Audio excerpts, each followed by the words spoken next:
Hello everyone, I hope you all are doing well. So today in this video, we will discuss about reflection of wave. Yes, this is reflection of wave. In a previous chapter, we had discussed about reflection by using ray. That means in a previous chapter, we discussed the process of reflection with the help of ray.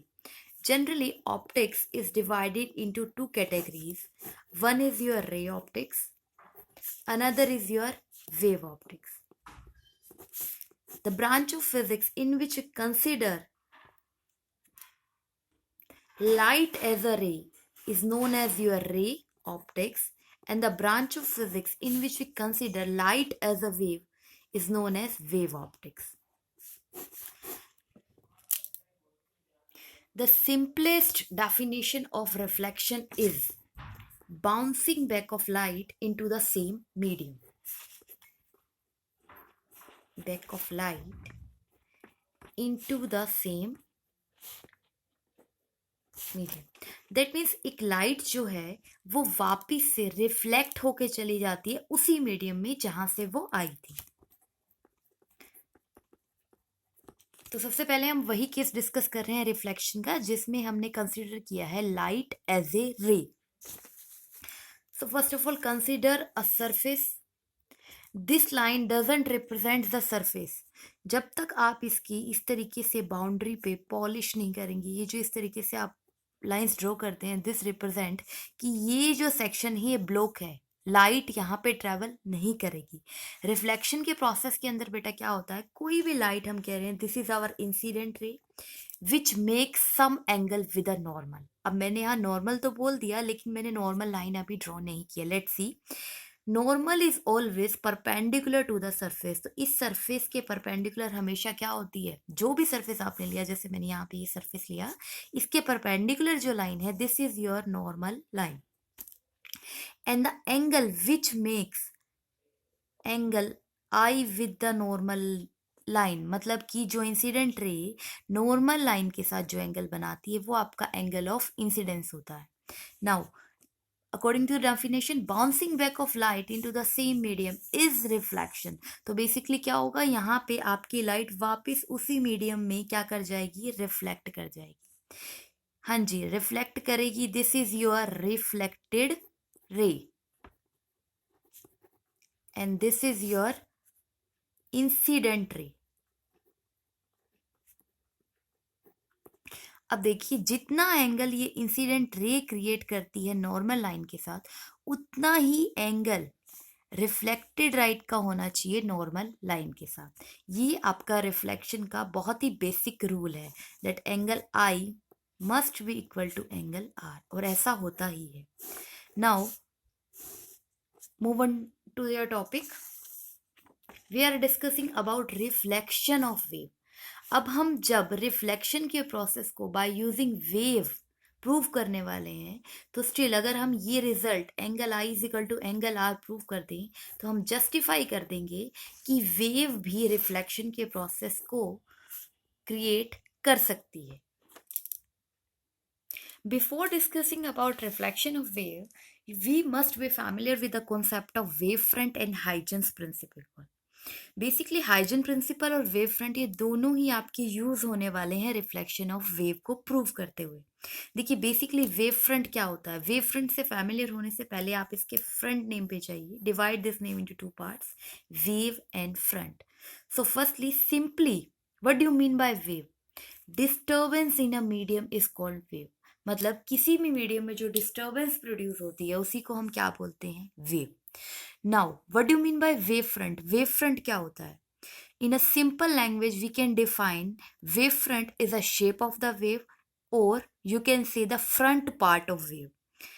ये आपकी कैसी Lehman definition हुई. अगर मैं scientific definition की तरफ approach करती हूँ, so this is the scientific definition. Imaginary surface passing through the medium with same face is called wave front. Basically wave front कैसा होगा ये डिपेंड करता है सोर्स पे. अगर आपका पॉइंट सोर्स है then you have spherical wave front. If you have cylindrical source, then you will have cylindrical wavefront, and if you have plane source, then you have planar wavefront.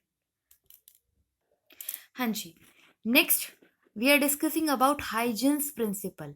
बहुत ही important principle है जिसके ऊपर आपकी पूरी wave optics depend करती है. Let's read out the statement. Each point of wavefront will behave like a secondary source and will emit spherical wave from it. After few time, by drawing tangent on its surface, we will get the new wavefront. इसके meaning को समझने के लिए हम इसके diagram को देखते हैं. Let's see.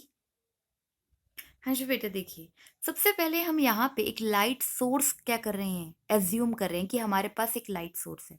लाइट सोर्स कैसा ले रहे हैं, अगर आपको देखने में लग रहा है तो this is like a point source. और अभी हमने आपको बताया कि जो पॉइंट सोर्स है वो अपने में से कैसे वेवफ्रंट को एमिट करता है, स्फेरिकल वेवफ्रंट को.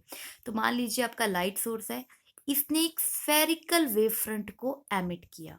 Now move to the point of statement of Huygens principle. Huygens principle कहता है इस वेव फ्रंट के ऊपर जितने भी पॉइंट होंगे, कुछ पॉइंट आप कंसिडर कर लीजिए, even you can denote numbers to the point. हाँ जी, देखिए हमने यहाँ पे कुछ नंबर्स डिनोट कर दिए हैं 1 2 3.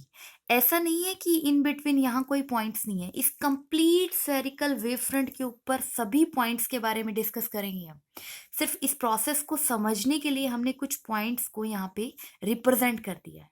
डेफिनेशन कह रही है कि हर एक पॉइंट जो वेव फ्रंट पे है वो अपने आप को सेकेंडरी सोर्स की तरह ट्रीट करता है. सेकेंडरी सोर्स मतलब क्या हुआ, this is your primary source. Primary source ने क्या एमिट किया, प्राइमरी सोर्स ने आपको एक वेव फ्रंट दिया है. नाउ ये जो पॉइंट्स हैं ये कैसा बिहेव करेंगे, ये सेकेंडरी सोर्स की तरह बिहेव करेंगे और साथ ही अपने में से स्फेरिकल वेव फ्रंट्स को एमिट करें. देखिए जैसे इसने अपने में से इस तरीके से स्फेरिकल वेव फ्रंट को एमिट करना स्टार्ट कर दिया.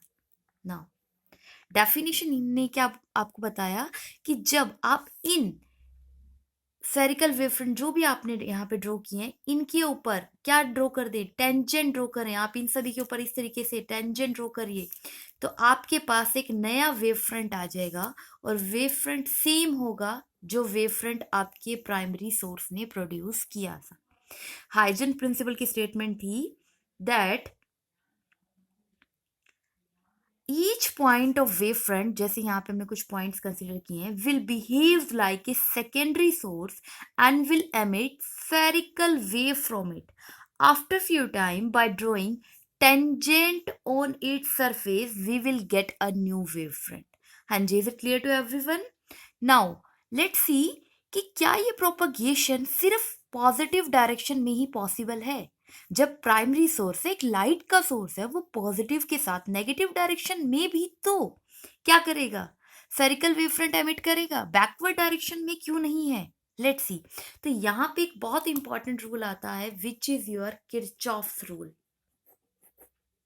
किरचॉफ्स रूल क्या है, intensity is directly proportional to cos square theta divided by 2. देखिए कैसे यहाँ पे पॉसिबल देखेंगे हम, क्या पॉसिबल है और क्या नहीं. जब आप लाइट को फॉरवर्ड डायरेक्शन में कंसिडर करते हैं और आपके वेव फ्रंट भी फॉरवर्ड डायरेक्शन में, दोनों फॉरवर्ड में, that means they are parallel to each other, तो इस केस में आपका एंगल कितना होगा, थीटा विल बी 0 डिग्री. जब यहाँ पुट करेंगे तो आपके पास मैक्सिमम इंटेंसिटी होगी and that maximum intensity is your 1 because cos theta is 0. ठीक है, cos थीटा इज 0 बोल रही हूं मैं, यहाँ पे थीटा को आपको 0 रखना है तो cos 0 की वैल्यू क्या हो जाएगी आपकी 1. अब अपोजिट केस लीजिए, जब आपकी लाइट की डायरेक्शन क्या है इस तरफ और आप जो स्फेरिकल वेवफ्रंट कंसिडर कर रहे हैं वो अपोजिट डायरेक्शन में है. देखिए एक डायरेक्शन इस तरफ समथिंग लाइक दिस और स्फेरिकल वेवफ्रंट की डायरेक्शन हम कंसिडर करें यहाँ कहीं पीछे बैकवर्ड, तो कितना एंगल फॉर्म हो रहा है, एंगल फॉर्मेशन कितनी है 180 डिग्री. 180 डिग्री है तो जब आप यहाँ वैल्यू पुट करेंगे theta 180 divided by 2 that means 90 degree. Cos 90 की वैल्यू क्या होती है बेटा 0. तो आप बैकवर्ड डायरेक्शन में देख रहे हैं इंटेंसिटी 0 हो रही है, इंटेंसिटी 0 हो रही है, इसीलिए हम जो वेव का प्रोपगेशन है वो पॉजिटिव और फॉरवर्ड डायरेक्शन में ही कंसिडर करते हैं. So now back to our topic reflection of wave. अब रिफ्लेक्शन ऑफ वेव को क्लियर करने के लिए हमने कुछ की पॉइंट्स बनाए हैं। उन की पॉइंट्स को आप एक बार रीड करते हैं। After that we will move to the formation of diagram. Let's see. First of all, AB is a cold plane wave and it makes an angle I. That means हम यहाँ पे एक AB plane wave लेने वाले हैं जो कि incident angle उसका क्या होएगा, I होगा। किसके साथ? किसी भी सरफेस के साथ। नेक्स्ट, सबसे पहले हम कंसिडर करते हैं। तो देखिए कुछ इस तरीके से आपने एक AB क्या ले लिया, प्लेन वेव का अगर आप ले रहे हैं तो प्लेनर वेव फ्रंट बनेगा ना उसका। जैसा आप सोर्स लेंगे वैसा ही वो वेव फ्रंट एमिट करेगा। हाँ जी, वो किसी सरफेस के ऊपर, ऑब्वियसली आपको एक सरफेस चाहिए, सरफेस के ऊपर कितना एंगल बना रहा है? आई एंगल बनाया। This is our first key point, that A B is called plane wave and it makes an angle I, incident angle with the surface. Another point is point A will reach first to the surface and will start emitting spherical wavefront according to Huygens principle. देखिए इससे पहले हमने Huygens principal ही किया। Huygens principal क्या कहता है? जो wave front के ऊपर जितने भी पार्ट हैं, वो जितने भी पॉइंट्स हैं, जनरली वो सेकेंडरी सोर्स की तरह बिहेव करते हैं। वो अपने में से स्फेरिकल वेव फ्रंट्स को एमिट करना स्टार्ट करते हैं और उन स्फेरिकल वेव फ्रंट के सरफेस पे जब आप कोई टेंजेंट ड्रॉ करते हैं तो आपके पास एक नया वेव फ्रंट आ जाता है। लेट्स सी, यहाँ पे अगर हम देखें ए बी में से ए और बी वेव फ्रंट है, इसके अंदर बहुत सारे पॉइंट्स होंगे। अब अगर मैं आपसे पूछूं ए और बी, ये तो बहुत इजीली आपको एंड्स के बारे में अगर हम बात करें तो दोनों में से कौन सबसे पहले इस सरफेस पे पहुंच रहा है? ए, ठीक है। After that B. जैसे ए इस सरफेस पे पहुंचता है, ये अपने में से क्या करेगा? स्फेरिकल वेव फ्रंट्स को एमिट करना स्टार्ट कर देगा बेटा। Let's see something like this. A पहुंच गया, इसने अपने में से स्फेरिकल वेव फ्रंट को एमिट करना स्टार्ट कर दिया। अर्लियर भी ये ऐसा नहीं कि ए से बी के यहाँ स्ट्राइक होने के बाद, इससे पहले भी ये अपने में से इस तरीके से एमिट करते ही आ रहे थे, लेकिन सबसे पहले सरफेस पे जो पहुंचा है उसने बैकवर्ड डायरेक्शन में, क्योंकि आप देखिए आप प्रोसेस प्रूव कर रहे हैं रिफ्लेक्शन ऑफ वेव का। Reflection of wave is bouncing back of light into the same medium. तो जैसे ही यहाँ पे स्ट्राइक कर रहा है, इसने अपने ही मीडियम में लाइट को बाउंस करना स्टार्ट कर दिया है। अब हमारे पास वेव है, वेव को बनाने के लिए वेव फ्रंट चाहिए। वेव फ्रंट की फॉर्मेशन के लिए कैसा होता है, कोई भी पॉइंट कैसा बिहेव करे? सेकेंडरी सोर्स की तरह। ये अभी हमने किससे क्लियर किया? हाइजन प्रिंसिपल से। देखिए इसके बाद वाला पॉइंट इसके बाद में यहाँ पहुंचेगा तो वो अपने में से कुछ इस तरीके से सर्कल वेव फ्रंट को एमिट करना स्टार्ट कर देगा। अब क्या होगा, ये अपने में से कुछ इस तरीके से सर्कल वेव फ्रंट को एमिट करता रहेगा, जो ये ए है। इतने ही टाइम में ये जो पॉइंट्स हैं, ये भी देखिए थोड़ी देर बाद ये पॉइंट, फिर after some time this point will reach to the surface, after point some time this point will reach to the surface. हम देखेंगे after t interval of time में जब आपका बी पॉइंट यहाँ पहुंचेगा, जस्ट पहुंचेगा, उससे पहले सारे के सारे पॉइंट्स यहाँ इस सरफेस पे आ चुके होंगे और वो अपने में से कुछ इस तरीके से स्फेरिकल वेव फ्रंट्स को एमिट कर चुके होंगे बेटा। तो आप क्या करेंगे, इसके ऊपर कुछ इस तरीके से, क्योंकि हमने क्या पढ़ा था हाइजन प्रिंसिपल नहीं, जितने भी वेव फ्रंट बने इन सबके ऊपर क्या करना है हमें? इस तरीके से टेंजेंट ड्रॉ करना है, ठीक है। तो इस तरीके से हम टेंजेंट ड्रॉ करेंगे जस्ट जब भी आपका बी पॉइंट ये यहाँ इस सरफेस पे आके स्ट्राइक हुआ है। हाँ जी, ये अगर शुरू में हमने एंगल ऑफ इंसिडेंस लिया था तो यहाँ पे टेंजेंट ड्रॉ करने के बाद this is your angle of reflection. हाँ जी बेटा, तो हम थर्ड पॉइंट को भी रीड कर लेते हैं, उसके बाद हम फिर से हम डायग्राम की तरफ चलते हैं। When point B will cover a distance equal to BQ and will just try to emit spherical wavefront, for that period, spherical wave generated by point A will cover a distance equal to AB. Let's see.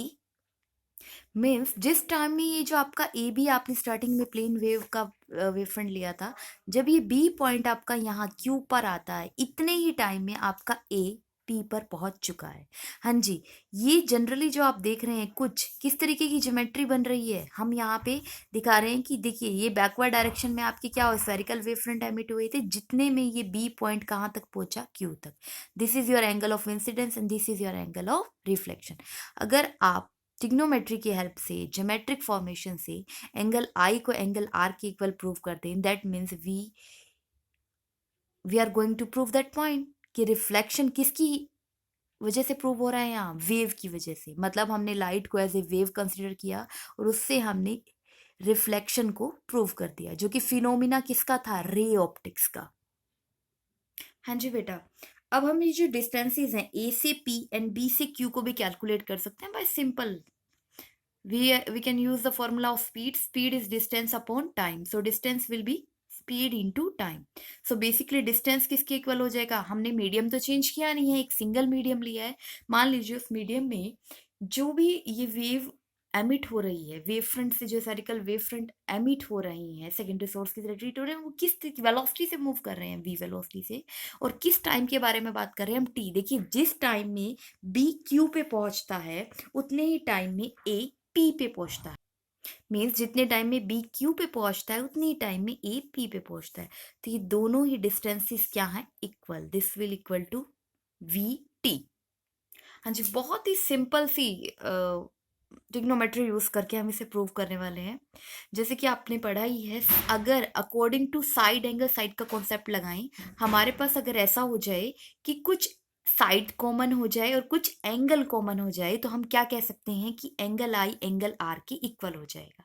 देखिए हम यहाँ पे geometrically दो triangles consider कर रहे हैं। One we are considering the triangle A P Q, another we are considering the triangle A B Q. Let's see. हाँ जी बेटा, तो एक हम ट्रायंगल ले रहे हैं ए पी क्यू, दूसरा हम ट्रायंगल ले रहे हैं ए बी क्यू। यहाँ पे अगर देखिए कोई साइड कॉमन है क्या, हाँ जी। कौन सी साइड कॉमन है यहाँ पे, दोनों ही ट्रायंगल्स में अगर आप देखते हैं, दोनों ही ट्रायंगल्स में A P Q and A B Q में ए क्यू साइड आपकी कॉमन है। हमारे पास एक कॉमन साइड आ गई। लेट्स सी, एक और चीज देखिए, यहाँ पे ए पी मीन्स अगर हम एंगल ले लें ए पी क्यू, दूसरा एंगल ले लें हम क्यू बी ए, ये अगर एंगल हम लेते हैं, ये बी पॉइंट आप यहां डेजिग्नेट कर लीजिए। ये जो एंगल है आपको देखने में विजिबल हो रहे हैं, ये क्या है, perpendicular angle. That means they both are 90 degree. तो हमारे पास दो साइड, एक साइड कॉमन हो चुकी है, दोनों साइड एंगल सेम है 90 डिग्री 90 डिग्री। और एक और चीज देखिए, ये distance A P will equal to B Q, अभी हमने प्रूव किया, क्योंकि मीडियम सेम है तो वेलोसिटी सेम रहने वाली है। दूसरा, जितनी देर में आपका ए पी पे पहुंचता है उतने में जो बी वाला पॉइंट है वो क्यू पॉइंट पे पहुंचता है। मतलब ए पी पे पहुंचने के ड्यूरेशन ऑफ टाइम में क्या करेगा, स्फेरिकल वेव फ्रंट एमिट करेगा। सिमिलरली बी क्यू तक पहुंचने में क्या करेगा, स्फेरिकल वेव फ्रंट एमिट करेगा। तो बेसिकली नाउ आपके पास एक साइड कॉमन हो गई है, एक डिस्टेंस अगर हम देख रहे हैं एक साइड का वो इक्वल है, और दोनों साइड क्या है, एंगल्स 90 डिग्री है। हाँ जी, A Q is equal nearly equal to A Q, common side. Next ये एंगल्स हमने देखी थी, राइट एंगल्स थी, एक हमारी कॉमन साइड है। हाँ जी, नेक्स्ट देखिए, according to side angle side, ये दोनों ट्रायंगल्स क्या हो गई हैं, नियरली इक्वल प्रूव हो गई हैं। तो हम कह सकते हैं कि that angle i is equal to angle r. So here we have proved reflection by using wave. हमने यहाँ पे रे ऑप्टिक्स के फिनोमिना को वेव की हेल्प से क्या कर दिया है, प्रूव कर दिया।